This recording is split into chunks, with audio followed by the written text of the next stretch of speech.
नारायणी शक्तिपात के उद्बोधन हो जाने के कारण ही संभवतः इसे महायोग नाम भी दिया गया होगा। परम संथा, यही कारण है क्योंकि शक्तिपात होने पर तत्काल शक्ति का उद्बोधन हो जाता है। यह योग व्यास जी तथा पतंजलि के योग से कोई भिन्न योग नहीं है। योग तो एक ही है, चित्त की वृत्तियों का निरोध तथा आत्मा का अपने स्वरूप में अवस्थित हो जाना। किंतु उस अवस्था को प्राप्त करने के लिए उसके उपाय के रूप में प्राण का उत्थान तत्काल हो जाता है। योग दर्शन में भी चेतना का प्रत्यक्ष चेतन हो जाना आवश्यक कहा गया है। वहाँ उसका एक उपाय मंत्र जप भी बताया गया है तथा शक्तिपात भी। मंत्र जप के उपाय में दीर्घ काल का समय चेतना के प्रत्यक्ष चेतना होने में लग जाता है, जबकि शक्तिपात में यह लक्ष्य तत्काल प्राप्त हो जाता है। यही इसकी विशेषता है तथा इसी कारण इसको महायोग भी कहा गया है। अन्यथा यदि साधना का सहारा लिया जाए तो लंबे समय तक श्रद्धा तथा उत्साह पूर्वक धैर्यवान रहते हुए साधना करनी पड़ सकती है। कई बार तो साधना का यह क्रम जन्म जन्मांतर तक चलता है, तब कहीं जाकर शक्ति की जागृति की अवस्था प्राप्त होती है। नारायणी महाराज, क्या शक्ति के जागृत हो जाने के कारण ही इसे महायोग नाम दिया गया है। परम संथा, यही कारण है क्योंकि शक्तिपात होने पर तत्काल ही शक्ति का जागरण हो जाता है। यह योग व्यास जी तथा पतंजलि के योग से कोई भिन्न योग नहीं है। योग तो एक ही है, चित्त की वृत्तियों का निरोध तथा आत्मा का अपने स्वरूप में अवस्थित हो जाना। किंतु उस अवस्था को प्राप्त करने के लिए उसके उपाय के रूप में प्राण का उत्थान यहाँ तत्काल हो जाता है।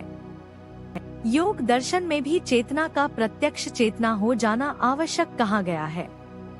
वहाँ उसका एक उपाय मंत्र जप भी बताया गया है तथा शक्तिपात भी। मंत्र जप के उपाय में दीर्घ काल का समय चेतना के प्रत्यक्ष चेतना होने में लगता है, जबकि शक्तिपात में यह लक्ष्य तत्काल प्राप्त हो जाता है। यही इसकी विशेषता है तथा इसी कारण से इसको महायोग भी कहा गया है। यहाँ एक बात स्पष्ट कर देना चाहता हूँ कि जागृति तथा क्रियाशीलता में भी अंतर है। शक्तिपात के पश्चात कुंडलिनी जागृति तो तत्काल हो जाती है, किंतु किसी किसी शिष्य में शक्ति क्रियाशील होने में थोड़ा समय लग जाता है। उसमें कारण शिष्य के विपरीत संस्कार होते हैं, जो शक्ति की क्रियाशीलता में अवरोध उत्पन्न करते रहते हैं। तब शक्ति अंदर ही अंदर उन अवरोधों को दूर करने में लगी रहती है तथा क्रियाशील तब तक प्रकट नहीं हो पाती जब तक कि उन अवरोधों को वह दूर नहीं कर लेती। यदि 2 या अधिक शिष्यों की दीक्षा एक साथ होती है तो किसी को अधिक क्रियाशीलता प्रकट होती है तथा किसी को कम। कुछ शिष्य नासमझी के कारण गुरु पर पक्षपात का दोष भी आरोपित कर देते हैं कि अमुक शिष्य पर अधिक कृपा की है और मुझ पर कम। वे यह नहीं समझ पाते कि गुरु कृपा तो एक जैसी ही है, किंतु उस कृपा को ग्रहण करने की सबकी अपनी अपनी क्षमता है। किसी को यदि अत्यंत वेगवान क्रियाएं आरंभ हो जाती हैं, तो उसका कारण उसके अंतर की भावुकता तथा रजोगुण की बहुलता है। सत्व गुण प्रधान शिष्य को क्रियाओं में सौम्यता किंतु आनंदा अनुभूति अधिक होती है। तमोगुण प्रधान में काम, क्रोध, अभिमान इत्यादि की भावनाएं जागृत हो जाती हैं, जिसके अंतर में जो संचित होगा वही बाहर प्रकट होगा। कृपा में अंतर नहीं होता। नारायणी महाराज, ऐसा भी देखने में आया है कि किसी एक गुरु के पास जाकर क्रियाशीलता की अनुभूति नहीं हुई, किंतु दूसरे गुरु के पास जाकर क्रियाएं आरंभ हो गईं। इसका क्या कारण है? यह विषय बड़ा सूक्ष्म है। शिष्य की चित्त योग्यता एक बात है तथा गुरु शिष्य का पूर्व परस्पर संबंध दूसरी बात है। शिष्य के योग्य होते हुए भी उसका पूर्व संबंध किसी दूसरे गुरु से होता है तो उस शिष्य का जागृति तथा क्रियाशीलता उसी गुरु के पास जाने पर ही होती है। इस बात को प्रायः शिष्य अनुभव नहीं करता। यह देखना गुरु का कार्य है। चक्रपाणी शक्तिपात को महायोग नाम क्यों दिया गया है, इस संबंध में आप थोड़ा और प्रकाश डालिए। परम संत योग दर्शन के दूसरे अध्याय में जिस क्रिया योग का वर्णन किया गया है वह महायोग ही है, जिसमें संस्कार राशि जागृत योगा अग्नि में तप कर भस्म हो जाती है। समर्पण भाव से उसका अवलोकन ही स्वाध्याय अर्थात अपना अध्ययन है तथा जागृत ईश्वरीय शक्ति को धारण करना ही ईश्वर प्रधान है। शक्तिपात होने पर मंत्र, हठ, लय तथा राजयोग चारों योगों का झरना अंतर से ही प्रस्फुटित होने लगता है, इसलिए भी इस योग को महान कहा गया है। यह झरना ऐसा है कि इसमें कभी कोई तो कभी कोई रंग का जल प्रवाहित होता रहता है। कभी विभिन्न स्तरों पर विभिन्न मंत्रों का प्रवाह चल निकलता है तो कभी हठयोग के आसन, मुद्राएं तथा प्राणायाम की विभिन्न क्रियाएं प्रकट होने लगती हैं। कभी अंतर में नाद श्रवण होने लगता है तो मन उसी में लीन होने लग जाता है। कभी राजयोग की स्वाभाविक अवस्था अनायास ही उदय हो उठती है। कभी हृदय भक्ति भावना से प्रेम में मधुर रस में रंग जाता है तो कभी सेवक धर्म की समर्पण भाव युक्त भावना हिलोरे लेने लगती है। कभी चित्त में ज्ञान रूपी प्रकाश फैलने लगता है तो फैलता ही जाता है। यह झरना कहाँ से फूट कर आता है, साधक को कुछ पता नहीं चलता, किंतु शास्त्र यह अवश्य कहते हैं कि इसका उद्गम अंतर में ही है। इतना तो साधक भी अनुभव करता है कि बाहर से कोई भी विचार, कल्पना, मंत्र या साधना वह अंदर नहीं डाल रहा है। जो कुछ भी प्रवाहित हो रहा है वह उसकी इच्छा के अधीन नहीं है। उसका कोई विचार नहीं होता, किंतु अपने आप ही किसी मंत्र का जप, किसी आसन विशेष का प्रकटीकरण या स्वमें ही नाद उदित होकर मन लीन होने लग जाता है। नारायणी यदि साधक किसी एक ही योग का सहारा लेकर साधना करते रहे तथा उसकी शक्ति जागृत हो जाए तो भी क्या उसकी स्थिति महायोग में स्थापित हो जाएगी। परम संत बात जागृति की है, उसके पश्चात महायोग आरंभ हो जाता है। स्वतः सिद्ध, स्वाभाविक तथा अंतः भूमिका अनुसार हाँ, यह बात अवश्य है कि जागृति गुरु कृपा के बिना हो तो शक्ति अनियंत्रित होने का भय रहता है। यदि कोई गुरु हो तो वह उसे नियंत्रित कर देते हैं, किंतु यदि कोई गुरु ही नहीं तो नियंत्रित कौन करेगा। इसलिए उत्तम यही है कि किसी साधन से शक्ति जागृत हो जाने के उपरांत भी दीक्षा ले लेनी चाहिए। कई बार बिना किसी प्रकार की साधना किए ही जागृति के पूर्व संचित संस्कार के उदय हो जाने पर महायोग का साधन आरंभ हो जाता है। नारायणी शक्ति जागृति तो संस्कारों को क्षय करती है, किंतु आप कहते हैं कि जागृति के पूर्व संचित संस्कार जागृति के संस्कार कैसे संचित हो जाते हैं। परम संत मन का यही तो स्वभाव है कि वह जिस अवस्था में रहता है उसके संस्कार संचय कर लेता है। विवेक जगत के संस्कारों को हटाता है तो विवेक के संस्कार संचित हो जाते हैं।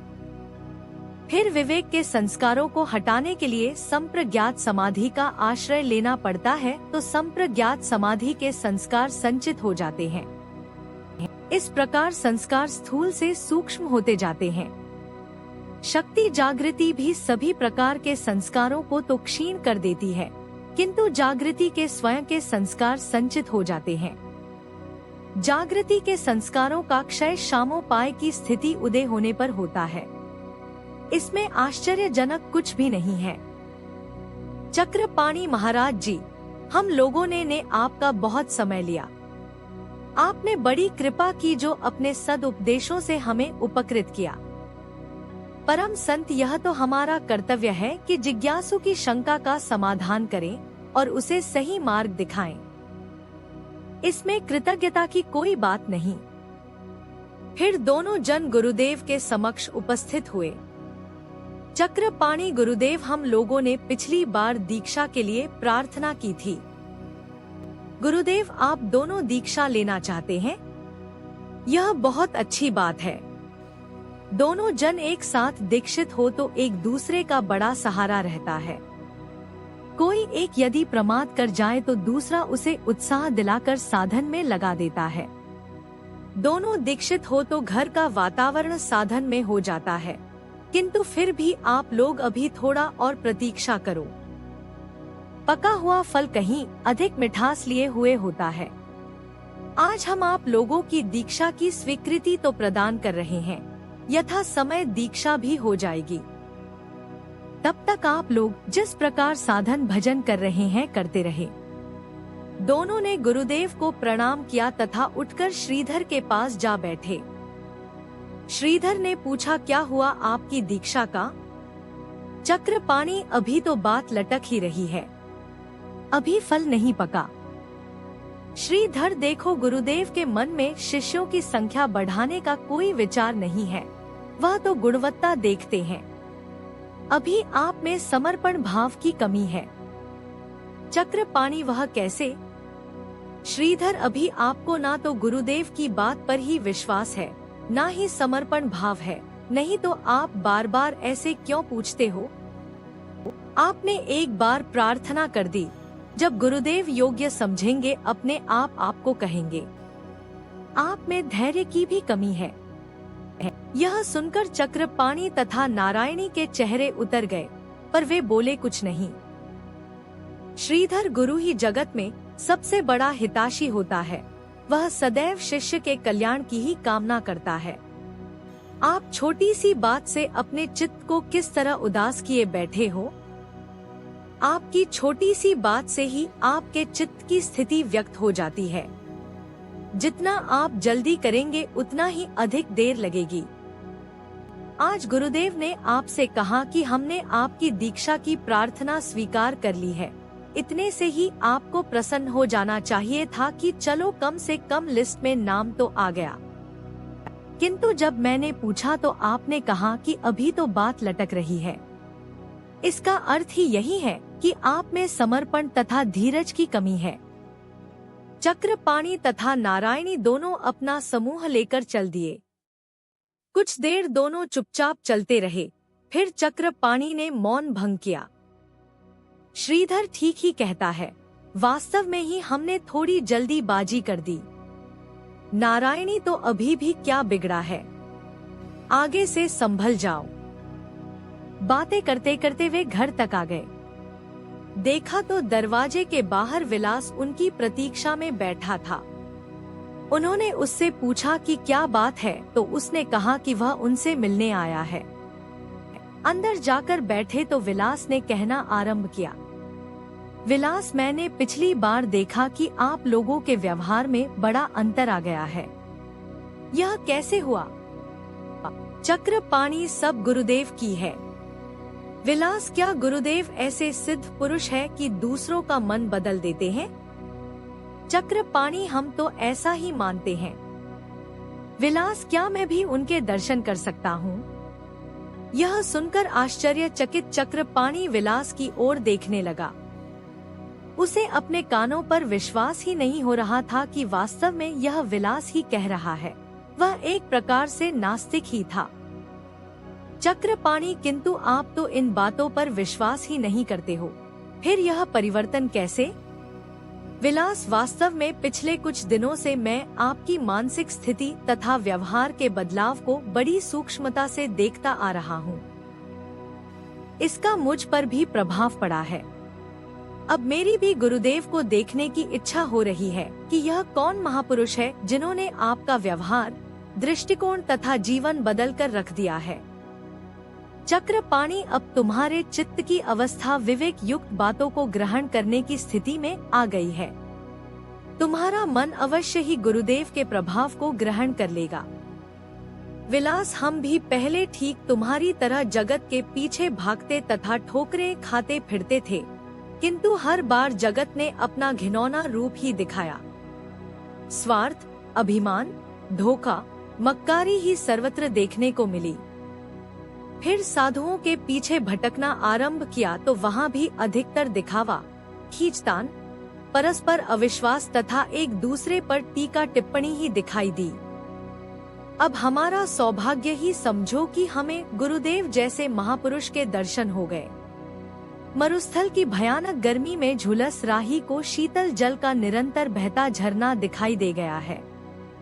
उनके निश्चल मधुर व्यवहार तथा तर्क युक्त बातों ने मन को प्रभावित किया। हमारे व्यवहार तथा दृष्टिकोण के बदलाव का यही कारण है।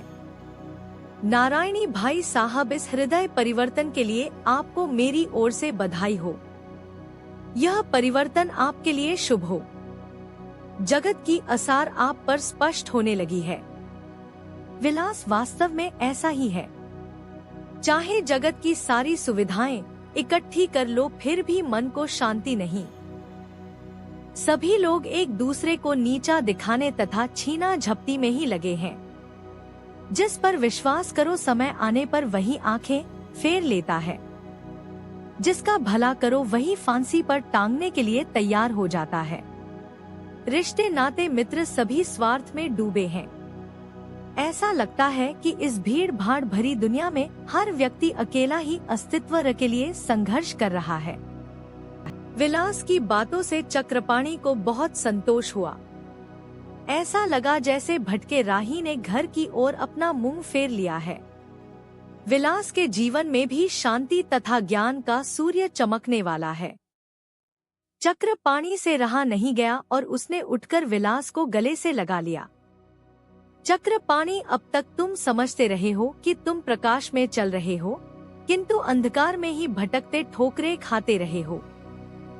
अब तुम्हारे जीवन में प्रभात उदय होने की शुभ घड़ी आ गई है। तुम्हारे विचारों में यह परिवर्तन यही संकेत दे रहा है। नारायणी ने थोड़ा सा विनोद का पुट देते हुए कहा, यदि कभी आप दोनों के पांव डगमगाने लगे तो सहारा देने के लिए मैं उपस्थित हूँ। अध्यात्म पथ भी आरंभ में बड़ा कठिन है। जगत में रहते हुए जगत से मुंह मोड़ना इतना सरल नहीं। पग पग पर फिसलन, संकट, भटकाव, आकर्षण तथा भय हर समय आपकी प्रतीक्षा में ही खड़े मिलते हैं। सजग, सतर्क तथा सावधान होकर आगे बढ़ना होता है। गुरु अंधकार में लाठी के समान है। उसी का सहारा लेकर, उसी को लक्ष्य करके, उसी को समर्पित होकर अंधकार से प्रकाश की यात्रा